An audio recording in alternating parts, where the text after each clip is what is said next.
How are you doing today, Leanne? I'm doing great. Thanks for having me here. No, that's great. So you know what's surprising though? A lot of people, they always ask me, they say, hey, how do you get all these like, this is how this is how I see y'all. Like, my wife hates it. She hates it when I say it. I see you guys up here and I'm just like a little, little fish in the ocean. And I'm like, I don't know. I just ask. And I guess sometimes the connections work. They're like, really? I'm like, yeah, I just ask. Like I asked John, I didn't think he was going to do it. And he's like, sure. Same thing with like Bryant Jackson. He said, yeah. Or the mayor, or even the president of USD. They're like, yeah, of course. I'm like, oh, snap. So it's been cool. I enjoyed it. I'm sure. Well, I mean, first, I don't see us up here at all. Really? No, not at all. Not at all. We're just normal people. But I do think for us, anytime we get to share our stories, I think it's easy to say yes to things like this. So I appreciate you extending the invitation. Yeah. And I'm actually kind of geeking out a little bit. So I'm so excited because I finally got to talk to one of the head coaches. This year, or for the fall, is the first time I went to a volleyball game. We've been here 4 years. Okay. I think 3 years ago, I went to the first football game. And then I'm going to say last year, I went to the basketball game, the women's basketball game. Because surprisingly, people have heard about it. So Grace Larkins, right? Oh, yeah. So apparently, I didn't know she played basketball. And this Grace is in my community group on Sundays. And we see her almost every Sunday. I heard about basketball. And I heard people saying, oh, she plays basketball. I thought she played basketball just, outside or something. Yeah. And then we went to, I don't know if it was the first game or something like that. I remember Russell invited us and they're talking about Grace. Like, Grace. And I see her. Oh, yeah. Hey, I didn't know she played. Apparently, she's one of the top people. She's pretty incredible. Yeah. And I'm like, wow. She's average. Yeah. There you go. She's average. I'm like, wow, she's been sitting on the couch every Sunday. I didn't know that. That's pretty cool. But it's really cool that all these people I get to, especially here in the town, I guess it's because the beauty of it being so small, you kind of get to talk to people. And like you were saying, y'all guys are just normal people. Absolutely. So you made it to your first volleyball game though. Yeah. So I heard every year, y'all guys were really, really good. And we're like, well, let's go to a volleyball game. So did y'all start in November or September? We started all the way back in August. Our first game is usually towards the end of August, early September. Okay. Then I think it was I could have swore it was September. No. Okay. It had to be September. And it's the first time I've been to a high school volleyball game in our middle school, years ago. But this is the first time I went to especially a D1 volleyball game. And y'all play. I thought it was really, it's fast. It's fast paced. Yeah, it's fast. Yeah. And same thing, I have a daughter, she's 9 and she loves it when we go to the game, especially the basketball game. She even liked the volleyball game. Now she's like, hey, I kind of want to play volleyball a bit. I'm like, oh, snap. But y'all play insane. I mean, I've played okay. I played in my parents' house in the back with all the family just going at it. But y'all play something that's why I'm geeking out. I'm really, really impressed. The only thing I don't understand is, I guess the points, and also because we were thinking, is it a quarter? How do we know when they stop? But what are the rules in volleyball? So we play 3 out of 5 games. The first 4 games, if it gets to beyond 3 out of 5. So you got to get three wins in those games. And if you go to 1 through 4, you play to 25 points, but you have to win by 2. So if it gets towards the end of the game and it's 24-24 or 25-24, we got to extend, and then it may go 26-24 or beyond. We've played in some pretty insane games at times where it goes even into the 30s. And then that 5th set goes to 15 points. So it's a little bit of a shortened version, but it's all rally scoring, which means somebody is scoring on every single point, regardless of whether or not you served or you received that first ball. So I agree, though. It's a fun game. It's fast paced. I think there's a lot of momentum that can be built on it. I think home court advantage can play a huge role in the game, just with how much energy can be created as well. But the sport itself is growing a ton. So I'm glad you were able to come and see it. And I think that's what we hear a lot is people come to their first game. They're like, I had no idea volleyball was this much fun, And I take that as a huge compliment just in terms of what this team is putting in and also what type of people they are. So I think they're easy to cheer for as well. Yeah, it's if people haven't been, I bet a lot. I bet now people have been, or if not, I tell people now, especially with for example, the women's basketball.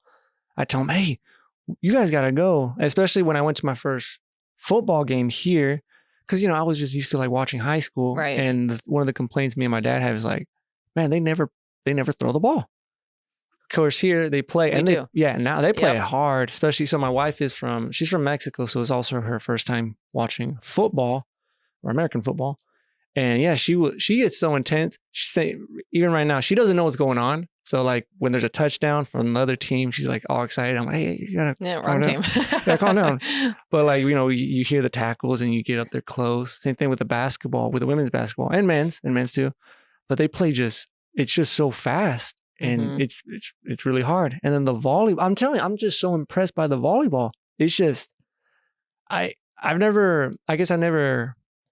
used to watching sports on TV, and the only, I guess the only like professional game I would go to is back home to see like the Texas Rangers in baseball. And it's different up close because first of all, they throw fast, like really hard. And then on TV, it just looks different. So maybe being in person with the volleyball, I'm like, whoa, you guys, it's just so fast and it's so intense and the dives and I don't know, that's how I see it. No, that's pretty cool. I mean, I love that people enjoy it. I love obviously hearing that somebody who just started coming is enjoying the sport as much as they are. And it's something that these players work really hard. I mean, and I think what's fun about it though, is it's still just a game. This is a part of our lives. This is a part of our student athletes' lives. It's not their entire life. So to see them being able to compete at the biggest stage though, and, play at that high of a level. I mean, they hit the ball hard. You're right. The defense, that's something that I love about the game. They're flying all over the court. It does hurt sometimes too. Just so everyone does hear that. But, they just do such a good job of giving their all. And they love playing for our fans. They love playing in front of people. So the more people we get into the gym, the better off it is for us. But we obviously hope to give back to the people that are showing up for us as well. Is there what's the next level after that? Is there also like a professional league or is this the top or yeah, how would that work? So there are a couple professional leagues, obviously. A lot of times before just this past year or two, most people who played professionally went overseas. That's where the majority of the leagues were. Now they have started, actually, there's a few different leagues in the US here. So it's going to be kind of interesting here because there are a few of them. We went from none to a couple. So to see kind of how all that plays out, but they're on TV, they're competing at the highest levels. We've had people that were playing in the Olympics that are playing in these professional leagues here in the US now. There's a league or two that are bringing people over into the US too. So it's a good diverse group, but the level at which they're playing at is really high and it's fun to watch. And Omaha is lucky enough to have a team and I think they've done a really good job and actually something that we're taking our team down to. We're next weekend, we're playing in a tournament down in Omaha on Saturday. So we're actually going to go down the night before and go catch a Supernovas game. So a couple of our players have been to one already, but just to see that high level volleyball, how they market it, how it's really portrayed as a true event, and then being able to compete ourselves that next day. I think it's going to be a great team activity. And I don't know if any of our players yet, have that goal of maybe playing at that next level, playing in the professional leagues. A lot of them are pretty committed to their studies. Yeah. But, if that is something that some of them are interested in, I love that there's opportunities for them to possibly do that here in the US. How different is because I've seen volleyball like in the Olympics and they also have, I guess it's like is it beach volleyball or like when they do it too? Yep. They do a beach volleyball as well. We don't here. And most of our players haven't played it. There's a few that have done that. But that's a completely different game too. Oh, it is. Completely different than our sixes that we play. I mean, there's only two of you. You got to play the entire game. You got to pass. You got to be able to set, hit, do all the above. So it's a pretty difficult game. Not that ours is easy by any means, but you put two people on a court, you're having to do a lot there. But same size? I think it's a little bit smaller. But then you look at, obviously watching the Olympics with beach volleyball too. I mean, what they're able to do it's incredible. Oh yeah. And then I didn't know, I've heard about it. And then I think I was kind of preparing for this interview. I saw that there's also like men's volleyball. And I was like, I didn't know that. And I was also seeing I guess, differences, but they say they play, I guess both play different or something like that. But is there like a huge difference with the men, like how men's play versus women's? Men's volleyball is very offensive. That's the very way, yeah. offensive. So there's not as many, I would say, rallies that go back and forth. In the women's game, you can see a lot of the defensive, plays that it's keeping the ball alive. The ball's going back and forth over the net multiple times. Men's volleyball they're just so physical. They jump so high. They hit the ball so hard that, and they play really, really fast. So it's difficult to get some of those defensive stops against them. So I would say it's a lot more of an offensive game on the men's side. And the other thing that you would see if you watched a lot is their serving is pretty ridiculous too. Just how hard they hit it, how fast it comes at you. But there are more miss serves too, just because they have to go after it. Because if they don't, it's an easy kill for the other team. So I think it's just I would say that the biggest difference is just the men's side is very, very offensive, and not that the women's side isn't, but different. It's just different. I mean, the physicality level is a little bit different there. So you just see more of the rallies in the women's game, which is something that I really love to see. So now I got to ask, since you're the head volleyball coach, is this what you always wanted to be since you were a kid? Or how did that happen? Yeah, kind of a crazy story. I mean, I feel like it's forever ago now. I obviously had a great career, being able to grow up playing. I played since I was very little. My mom coached, middle school when I was in the grade school era. So I was in the gym a lot and got into the club scene when I was about 11 years old. Played at UW Milwaukee, which is a Division I school just outside my hometown, and absolutely loved it. And I kind of always thought like coaching would be really cool, but I didn't really know the way into it. I didn't really have a path of like, this is what I would do. This is how I would get into that at all. So I actually have my elementary education degree. I had every intent on going to teach and being in the Milwaukee area. I loved my time in the schooling and going through that process. And I had actually just gotten my license in the mail. And then I got a call from Matt Hauk, the former head coach here, and just said like, hey, I have a GA position open. Would you want to come out and coach with me? And at the time, he had actually asked me the year before. And I said, no, Matt, I still have to graduate college. Like I'm not ready yet. And I just didn't know if it was going to open up again, and bring and give me that opportunity. So when he called me again and said it was open, I was like, I feel like I got to try it. I got to at least go see. So I came out here and thought, where am I? I'm in Vermillion. This is a small town. Like I just went to college in Milwaukee. It's a very, very different, and didn't know anybody except for Matt and his family coming out here. And I truly remember saying to my parents, okay, I'm going to be here for 2 years and then I'm going to leave. Like I'm going to go somewhere else, whether it's in coaching or going back to teach. And after that first year, I got promoted to being the assistant coach, and I was in that role for about 4 years. And then Matt had the opportunity to go to Minnesota. And I think at that point in time, I hadn't really thought about being a head coach much. It wasn't something that not that I didn't want to be a head coach, but I also hadn't really thought about it. I was still pretty new to the profession. I felt like I had a lot more to learn. And I loved working for Matt. So I didn't have this huge urge to go off and, get a job elsewhere. But then when he left, it was kind of a fork in the road, of like, hey, Leanne, what are you going to do here? Yeah. And I had just gotten married. Tyler and I had just had gone through that process. We bought a house. And, at that point, it was like, okay, what are we doing? Like, do I want to stay on as an assistant, wait to see who they hire?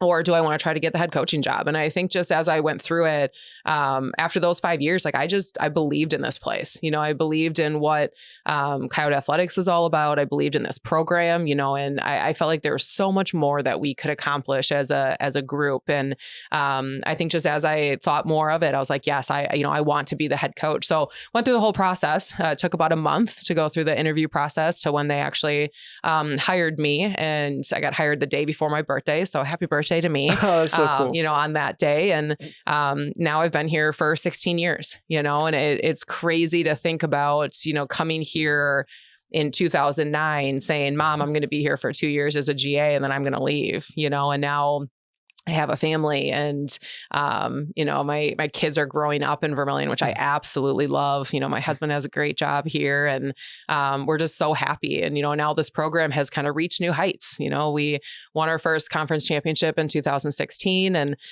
we've been either the regular season winner or the conference tournament winner a lot now over my time here. And so it speaks volumes for what this team has done. It speaks volumes for the people that have gone through this program and how much they've put into it. But I think the greatest thing is, like, there's so many wins that you can look at, and you love those aspects of it, but it's more than that. They're tremendous people, they're tremendous students, and I think we all do a very good job of being a part of the community because we love this place. So that's kind of my journey into where I am now. It's kind of crazy. It started by thinking I was going to be an elementary teacher, and then shifting the focuses, and now 16 years later, here we are sitting here. Do you ever regret it or not? Because why did you want to become an elementary school teacher? I love kids. Kids, they've always been, I grew up babysitting. I grew up, being a nanny, and that was something that I always truly enjoyed. And even going through my student teaching days, like I love the connections that you could make with the kids, and then watching them like have those aha moments, whether it was reading or math. And I just always enjoyed it. Do I regret it? No. Do I miss the classroom at times? Yes. I think that there are times that I could absolutely see myself in that role still, but I'm still teaching. Just in a different way. And I think in some ways, maybe the best of ways, because I get to coach a sport. I get to teach a sport. Like, how lucky am I that I get to do something that, I love every single day, and be a part of a sport that has given me so much over my time. How was that first year? Actually, let me go back. Do you still remember that first year you were head coach? Oh, yeah. How was it? Hard. Hard. What was so new? Well, so I had twins in the middle of the season. So I got the job in April, and I knew I was pregnant at the time. And I had my twins at the end of September. So I went through very pregnant and through the preseason. I was exhausted. And then we actually just talked about this at practice the other day randomly. I think I missed the 2 weekends prior to me having my boys because I couldn't travel that far. They didn't want me that far away from the hospital. One of them was down in, I think it was Arkansas, and the other one was Omaha, but that was 3 hours from the hospital that I was going to give birth at. So missed the 2 weekends prior to that, and then I missed the weekend after.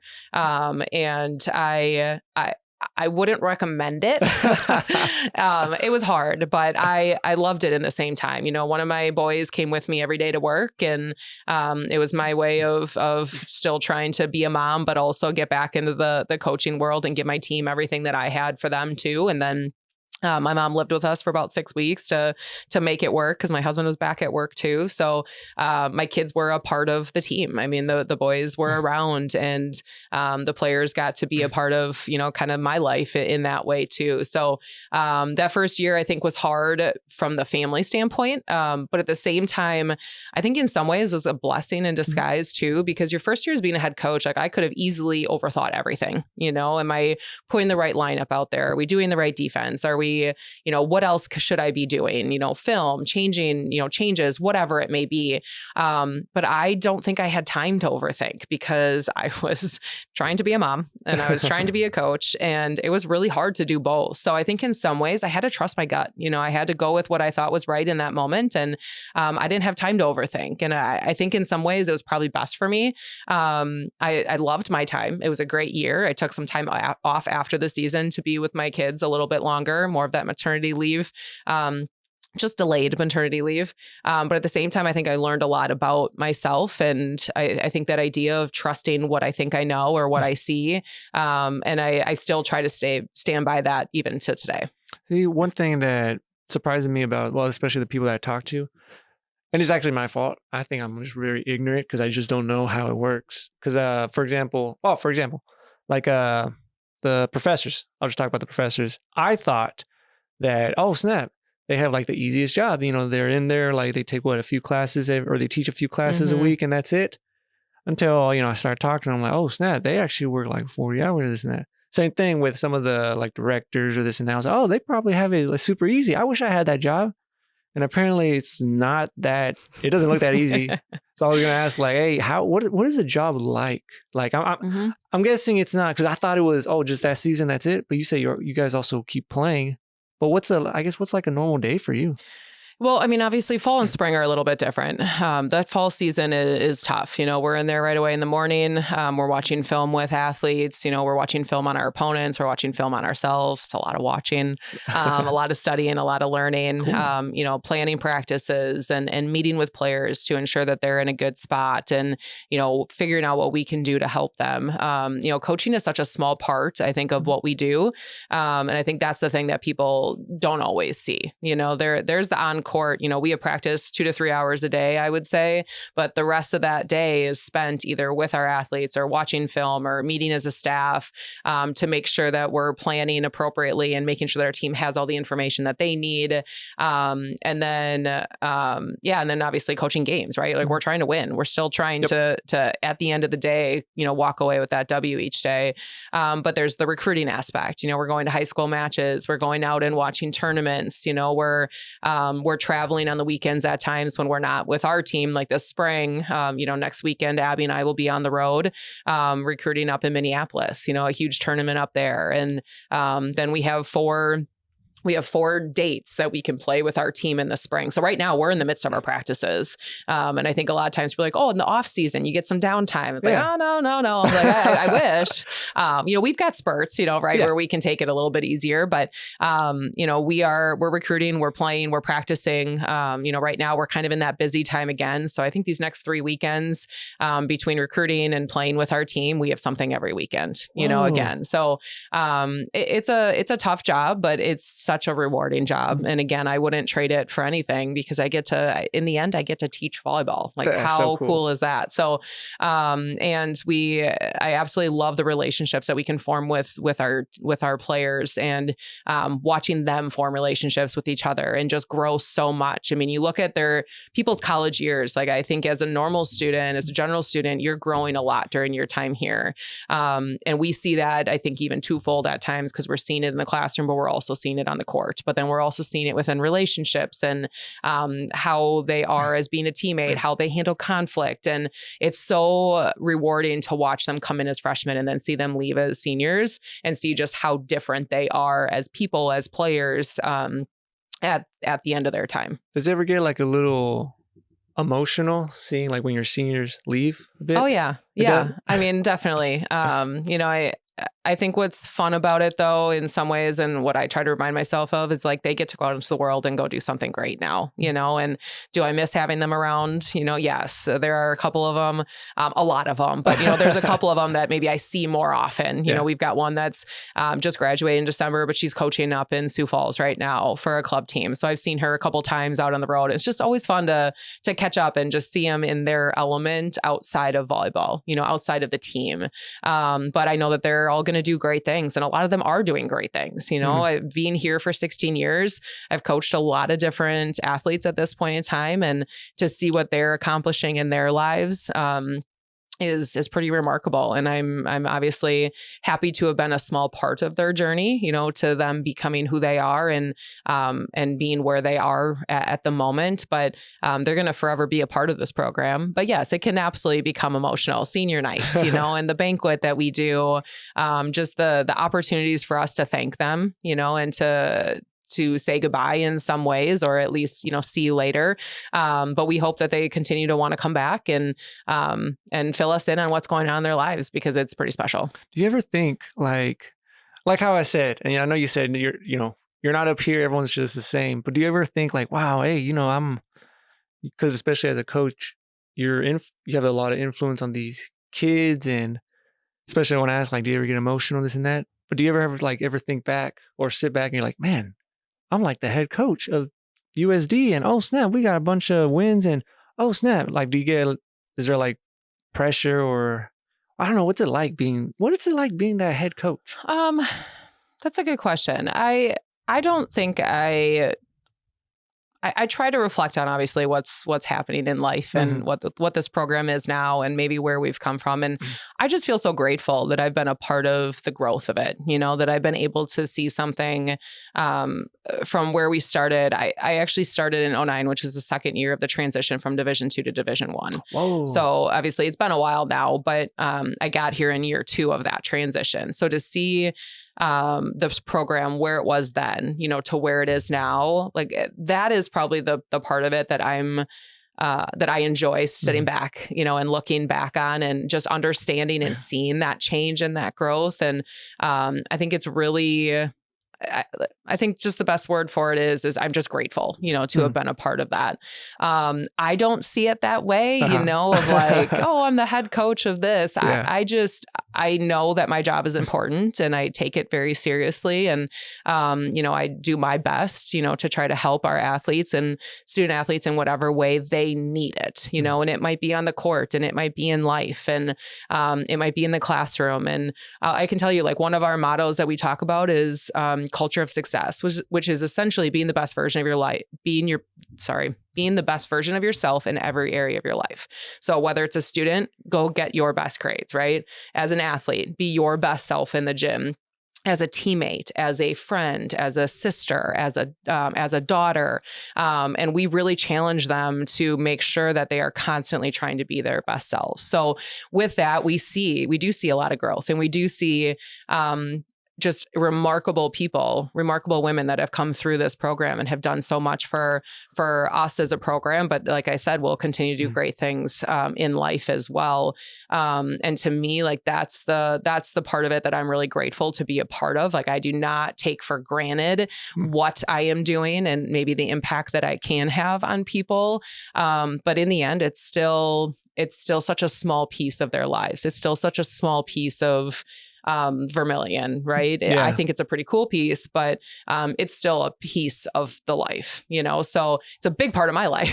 Oh no, of course. Huge part. But we just try to do our best in each phase that we can. And but again, in the end, I'm still a mom, I'm still a friend, I'm still a bad golfer. Like I very much want to be known outside of just being a head coach too. Yeah. So like you were saying, you're just a normal person. I'm a normal person. Yeah. So I keep hearing about that golf. Apparently everyone plays golf. Is that a normal thing? There are a lot of people that play golf. Yeah. I mean, our whole staff plays in some capacity. Doesn't mean we play well, but we do like to get outside and do that. And I play in a league in the summer with some of my best friends, and it's just nice to be outside and just do something, outside of the work world, so you should try it if you haven't yet. Yeah, I haven't tried. It's a lot of fun. I have some friends, they say, hey, we should go golfing. But I was like, I don't know how to do golf. I mean, the only type of golf I've done besides like, that putt stuff is, have you ever played like the Nintendo Wii?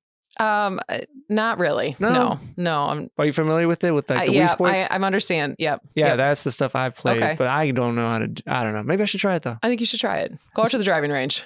So I guess besides the volleyball stuff, what else what do you like to do in your free time or spare time? Whenever you have it. Yeah. I mean, for me, I'm a people person, so I still love being around my family. I love being around my friends. In the summer, we like to go camping with our camper and take the boat out.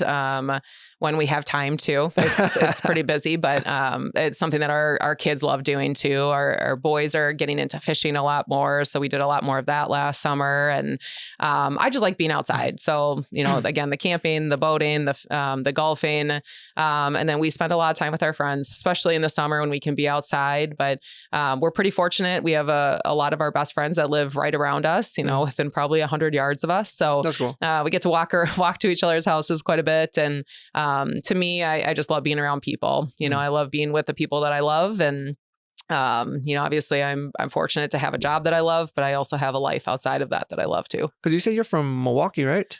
Just outside Milwaukee. I'm originally from Wisconsin. I grew up kind of in the Delafield area. Okay. That's still part of the Midwest, right? Yeah. So something that I just, figured out these few years, maybe it is a Midwestern thing, being outside and camping, fishing, hunting. Is that a normal thing?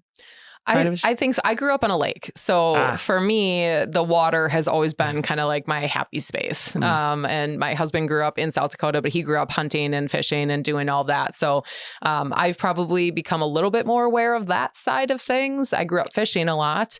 But for me, it was like the fishing and then the skiing and the tubing and swimming and all of that. So we just, both of us enjoy just being outside and watching our kids run around. And, I don't like them to be cooped up inside. So when we can get out, we try to do that as much as possible. So there's that difference because, no, I like it too. How, especially, I'm telling you, the summers, well, compared to the Texas weather, it's amazing. But I remember that first year, I was like, why are people outside? Isn't it hot? Of course, I go outside. Well, for me, in the summer, if you see me, people will see me. I'm the guy wearing a long sleeve in the summer. Yeah. And then, I don't know, have you ever seen I know who he is. I need to ask him. Have you ever seen a person, like, when it's cold, he wears shorts? Oh, yeah. Yeah. I'm going to try to get him on. I'm impressed. Yeah. And I'm like, I think me and my wife, I think we were talking about it. Like, we're just so opposites. Like, in the cold, he'll be like in shorts. Mm-hmm. But when it's hot, I'll be with like a long sleeve. Yeah. So that is just a funny thing. Mm-hmm. But I don't know. The weather is, I like the climate. I do like Vermilion. Man, those winters are just the winters could be brutal. Yeah. This winter wasn't so bad. We had that week or two where it was really cold, but we did not have near as much snow as what we normally have. So I'll take that. Is it possible that it could snow again? Oh, yeah. So when does it when do you feel like you're safe? Yeah. Or is there like never really? I'm not sure. Well, maybe end of April. I don't know. I mean, we had a pretty big snowstorm a couple years ago, like mid-April, third week of April. Oh, yeah. I do remember that. It was. Yeah. I think it was in conjunction with actually one of our events, the Calling All Coyotes event up in Sioux Falls. So we actually had some people that weren't able to make it. I know one year we didn't even take the athletes because the weather was so bad. So yeah, no, we don't ever feel like it's probably safe until you maybe get through April. Okay. But so for sure, like when it's June, you're good. You're good. Yeah. Okay. And then usually I know I found out now, like I want to say the second half of October, it gets cold. For some reason, like that beginning's kind of okayish. And then when it's Halloween, we're outside, it's like. It can be cold. Yeah, it's freaking cold. Yeah. But I guess that's normal, right? Yeah, it is. Okay. Man, the unpredictability. Yeah, I'm telling you. Of the Midwest winters. No, but y'all Midwesterns are tough. And I mentioned this before. I always mention it that, because, usually my mom calls when they're like, because she'll see the weather and she loves me a lot. She said, hey, are you prepared? Are you this and that? I heard there's going to be a storm. I'm like, everything should be okay. But I tell her, I'm like, hey, because people say, oh, no, but like the Texas heat, it's 100, 110. Yeah, but you could still kind of be outside. Worst case scenario, be under the shade. You'll be okay. You won't die of heat stroke or nothing like that. But if you're outside, like negative whatever, for like 15 minutes, you could get frostbite and you could like die. Like that stuff is kind of, that's why I say y'all guys are way tougher than, I'm going to say just the Southerners, maybe. Okay. But I'll take it. Yeah. I don't really like the cold, so I don't know if I would consider myself tough. Okay. I think my kids are pretty tough. They don't ever want to wear coats, but sounds like my kid too. Yeah. But I don't love the cold, but I enjoy the seasons, as much as I can. Do you ever do any travel? Like but besides the sport, but have you ever been to like other places around the world or even in the US? So my family and I have traveled a lot since I was little, but usually to the same couple places. We've gone to Mexico quite a few times. We've gone to Arizona a couple times. Obviously been to Florida when I was little. But this year we're actually taking our team on a foreign trip and we're going over to Spain and Portugal. So we are very excited about that. We'll leave in June. It's about an 11-day trip. Wow, so cool. Fly over there and we'll get to see a couple cities in Spain. A couple places in Portugal, and we'll play some matches over there as well. So, that'll be my first time kind of overseas, out of the country besides the Mexico area. And I think it's gonna be a great adventure, being able to see places of the world that I've never seen. And I know a lot of our, we have some players that have never been outside the U.S. So I think it's going to be a really fun trip. And I think we're going to learn a lot about each other. But that's probably the biggest travel that I have coming up that I'm really looking forward to. How's your Spanish? Not good. Not good. Not good. I mean, I took Spanish in high school. I wouldn't say I loved it. Yeah. So not good. Not good. One thing, if you, whenever you guys go to Spain, pay attention to the accent, because I think they talk funny. It's just me. Okay. If you notice it, like for example, if you're used to like a Spanish accent here, like a Mexican accent, versus a Spain, this is how they talk. So instead of like how I'll pronounce my S, like let's say nosotros, the S, I pronounce it. In Spain, they don't do that. They'll say with like a TH, like, so they'll say nosotros or vosotros. I think it's kind of funny. Okay. But yeah, that's what they do. I'll see if I recognize that. Yeah. And if also, I don't know if you remember too much like in high school, but whenever it's because when they teach Spanish in high school, they teach like the proper way, which is in Spain. So you'll see some words saying like something like they say vosotros. I've never used that before. Or they say like something ace or ice. It's just super, I don't know how to use it, but it is different. But the accent, there's it's what do you call it, like a folktale legend. The reason why they talk like that, and I'm not bashing on this the people from Spain. I just think it's funny. But they say that back in the day, because you know how they have like kings and this and that they used to have a king with a lisp or a lisp. And what they were saying is all the normal people, they started talking like him, not to offend them. So that's why they talk like that. Interesting. Yeah. But if you ever go there, just pay attention to that accent. Yeah, I'll have to pay attention. Because I think I don't know if I'll pick it up, but I'll try. Yeah. But see, like it just the way they pronounce the S stuff. Okay. And then another thing is, because recently we just went to with the church, we went to the Dominican Republic for a little mission trip in February. It was great. It was amazing. Wonderful. And same thing, like they have I already knew about it, but they have a different accent. And it's cool. When the Dominicans talk, it sounds like they're singing, but they have like a rhythm. It's really, really cool. Interesting. Yeah. And then I've met a bunch of Puerto Ricans in my life too. And what I've noticed is like with the R's, like in Spanish, the R, it sounds like they don't pronounce the R's. They'll say like a L, like L. So for example, carne, like which just means meat. They'll say carne, but they talk fast. And then there's another joke with Colombians. So in Colombia, you know how the Pablo Escobar and all that stuff. So their accent is, I'm not gonna lie, it kind of scares me a little bit because the way they talk. Like there was a joke from a Mexican comedian. So he went to Colombia and he met this kid and he asked the kid if hey, can you go get some cigarettes from me? And they say like different slang, but the accent it kind of scared him. He's like, I don't know if, because they asked him, they say, hey, are you okay, man? And then he was like, I don't know if I just sent the kid to get cigarettes or I sent him to go assassinate someone. Because it's just the accent is it's a little scary. Yeah. But yeah, it's kind of cool. Yeah, pay attention to those accents. And I will. Yeah, Portugal, I don't know. They speak Portuguese, I'm guessing. Yeah, I think so. Yeah. We're going to find a lot out. Yeah. I don't know if we're going to be able to communicate extremely well, but we're going to try our best. And the nice thing, we've got a tour guide that's going to kind of do a lot of that for us. But I think just some of the history of it. And again, being able to be with our team, our freshmen are going to come in early and travel with us. So cool. I think it's going to be a great experience for everybody. Are you one of those type of people that love trying different foods? I will try different foods. Okay. I do have a limit. There's some things that I may say no to. But I'm willing to try anything, most things once. I say most things. I won't say anything. Yeah. What is that limit? Here, I don't know. Bugs, maybe. There you go. I'll give you an example. Have you ever tried, how familiar with Mexican food? Probably not very. But you know what a taco is, right? Everyone has tacos. Yeah. Have you ever had, would you try lengua, which is cow tongue?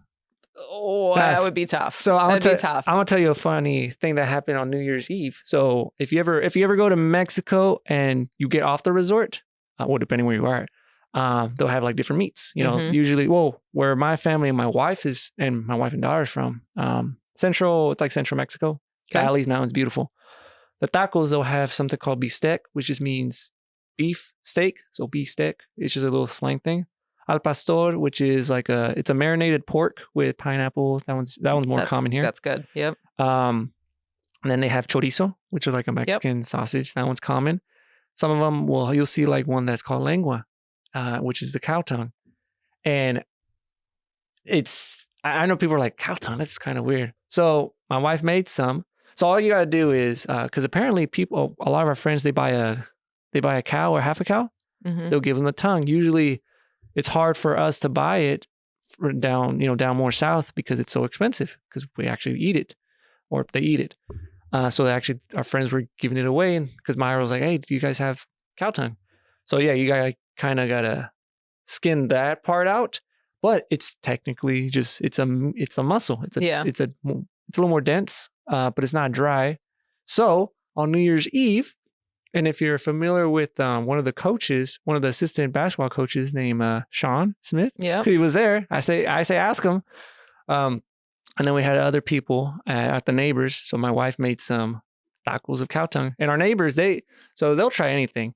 But we also had Sean and his family, and then another person named Alicia, and we were like, hey, we're not gonna tell them what it is because it just looks like meat. Mm-hmm. So I don't know if it was our neighbor Ryan that said it or one of the kids. They're like, hey, because the kids, they love it. They actually knew what it was. And they're like, hey, how's the cow tongue? And I remember seeing Alicia's face. She was like, and then Sean was like, what? And you're like, yeah, it's cow tongue. And they're like, man, if you would have never told me that, I would have never ate it. But they're like, that's pretty good. Yeah. Okay. It just tastes like meat. So that's what I was asking. What are those limits? But I know you mentioned bugs. Well, now that you told me that, maybe my limit will extend beyond that. I don't know. I'd have to put some thought into. I'd have to put some thought into that. No, it's fine. I've tried I think same thing. It could be. Oh, I'll give 2 limits. It's usually like if it's raw. Like I'm okay with sushi, but if it's like raw meat, like what do they call it, sashimi or something? No, not sashimi. Is it sashimi? No, it's what's it called? When they cut up like a ground beef and put like an egg. It's something fancy. Oh, I know what you're talking about. I can't think of the word either. Yeah. Or tartare. That's what they call it. Okay. Yeah. I think I'm scared of, maybe, I don't know if it's my biology background, the parasite. I'm a little fishy on that stuff. I mean, I'll eat a steak, medium rare, even rare, but on that stuff it's fine. Bugs, I thought that was my limit, but we went to a place called Toluca, beautiful mountain in Mexico. It was so beautiful. And I guess in that state, what's very popular, was it Michoacan? No, I forgot where it was. It's very popular chapulines, which is grasshoppers. And I saw them, there's the vendors, and then they say, you guys want to try some? And I was like, grasshoppers? And they're fried. I'm like, I don't know. But my wife tried it, and I'm like, whoa.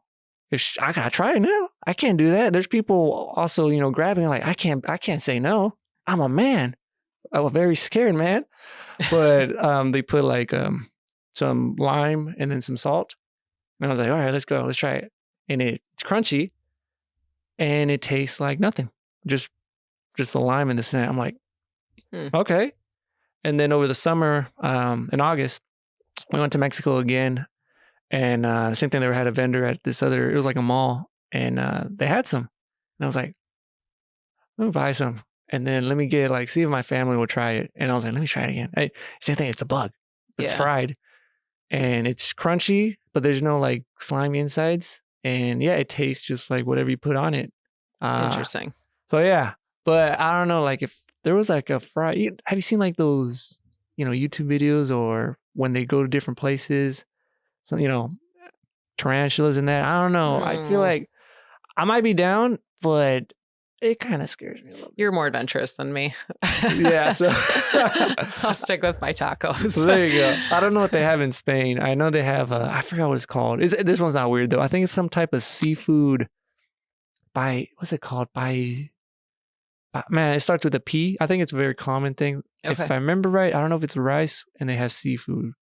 But if you ever see it, talk to your guide Yeah. because Well, it'll be interesting because we do have some players that aren't very adventurous with their food choices, Really? even around here. So it'll be interesting to see how they all handle it. But I think it'll be great. I hope we at least have some opportunities to try some different things. And I don't know. I'll let you know what my limits are when I get back, I guess. Nah, that's cool. Are they mostly, I've heard the term, what do you call it, meat and potatoes? I'm a meat and potatoes person. Okay. That's what we eat a lot of at this point in time in our lives, especially in the summer. We love grilling. The different ways you can make potatoes, and whether it's steak or burgers or brats or hot dogs, that's like our thing. We do that a lot. Do you guys eat deer? Yes, we will. My husband is a hunter, so we do still have some deer in our freezer. It's that throws me off a little bit. Really? Yeah. See, it's just not something I grew up eating, So we found some ways to utilize it that I'll enjoy it and eat it. But usually I don't want my husband to tell me what's in it. You're killing me, Leanne. I know. See, the first time I ate deer was here. I'm gonna say it was like 3 years ago. A friend of ours, Nathan and Heidi, they invited us, and same thing. He hunts. And then he had deer. And I guess they had what do you call it? They made it into deer sausage. Yeah. And it didn't just look like a sausage. I'm like, deer though? I don't know. I was like, I never ate deer. And I tried it. I was like, oh, yeah, it's pretty good. We have quite a few deer sticks in our freezer. And those are very good. My kids eat those actually as well. But yeah, I'll eat those. I've come to terms with that. Some of my friends haven't, but I have. Will you guys be going to any of the beaches? I think we're on a beach one of the days. I did not plan it. My assistant Abby did kind of the brunt of it. So she knows kind of the whole plan. I literally said, I want to be hands off. I want you to go do this and figure this out. So some of it is going to be like, I get our itinerary a couple of weeks in advance, and that's going to be when I know where we're going. Man, I'm actually so and I mentioned this on the last episode, I got 2 fears. I probably said 3, but I have 2 fears. One of them is I'm scared of lightning and electricity. Like if you see me, you'll see me now, if people pay attention to me at work, the doorknob, for some reason, I don't know if it's a winter thing, but it shocks me. Oh yeah. And you'll see me, I'll pretend this is the handle. I'll just go like this first, like that. And I'll get shocked. I'm like, damn it. And then I'll open it. I'm that scared. So that's why I don't go on a trampoline, because it shocks me. Which is kind of funny because my dad is an electrician, and I'm like, I'm too scared of electricity. And the other fear is I'm not scared of the water, but I'm very scared if I was in the middle, for example, if I was in the middle of the ocean and it's super deep. Because, I've seen Jaws, and I'm very scared of, especially I've seen videos when they go it could be scuba diving, but if they're not on the reef, they're just I don't know, just in the middle of the ocean. Yep. And there's it's just blue and dark. And what I'm super, super scared is if I was, down there and I look down and I see something open its mouth. That is one of the scariest things. So that's why with the beaches, I've been to some when I was a kid, but I used to wear glasses. Now I got LASIK.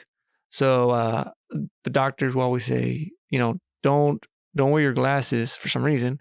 So everything was so blurry. So I don't remember the beaches too much. But if I ever go to the beach, I'm kind of scared that I'm going to get dragged. And then I could swim and I could float.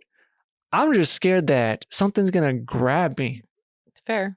So yeah. I'm scared of sharks. I'll say that out loud. I do not enjoy sharks. I actually don't love going in the ocean. I love looking at the ocean. There you go. See. I went in the ocean more this past December with my kids than probably what I have for the last 15 years of my life, because I really don't love the ocean. Because again, it's the fear of the unknown. I don't know what's down there. I can't see everything, and they can sneak up on me very quickly. There you go. So I hear you on that one. Yeah. I don't think I'd want to be in the middle of the ocean where I don't know what's underneath me. Oh man. And if I was you see those, what's that show called? Or were those crab fishermen, or even fishermen that are in the ocean and then there's a lightning storm?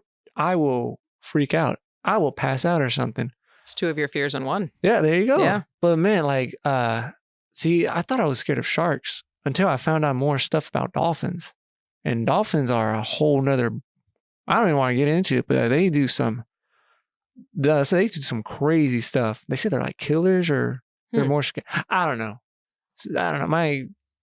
I get my information on YouTube and Google. I don't know how accurate that is. I don't know either. But that's it. I do want to go back just a little bit on, I was going to ask you on how does recruiting work? Like, what do you guys, when you guys are doing recruiting, or what are you looking for?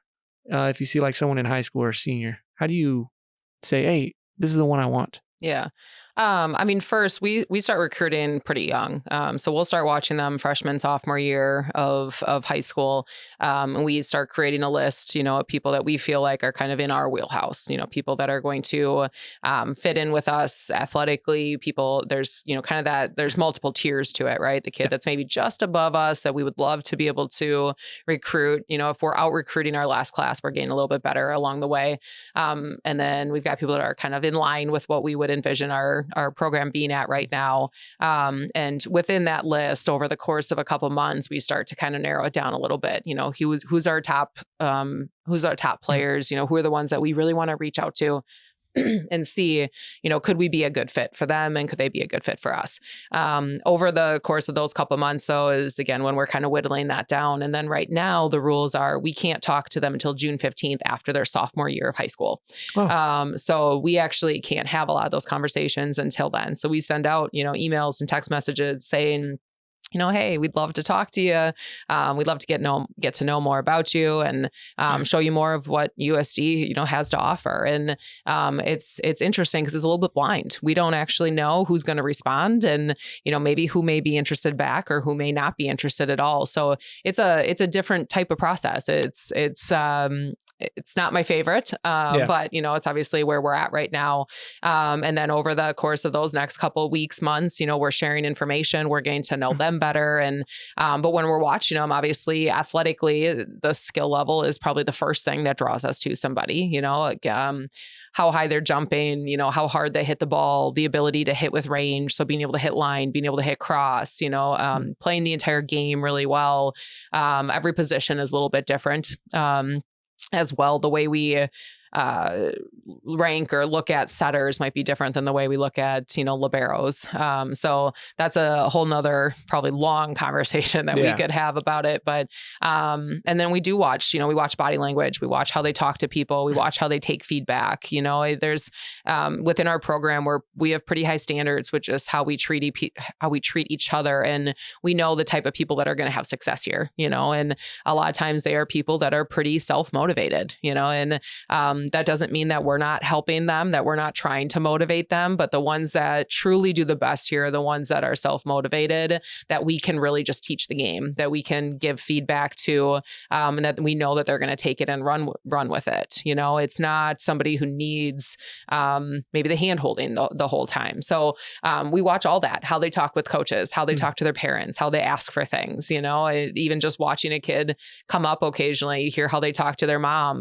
go get me water. It's like, whoa, okay.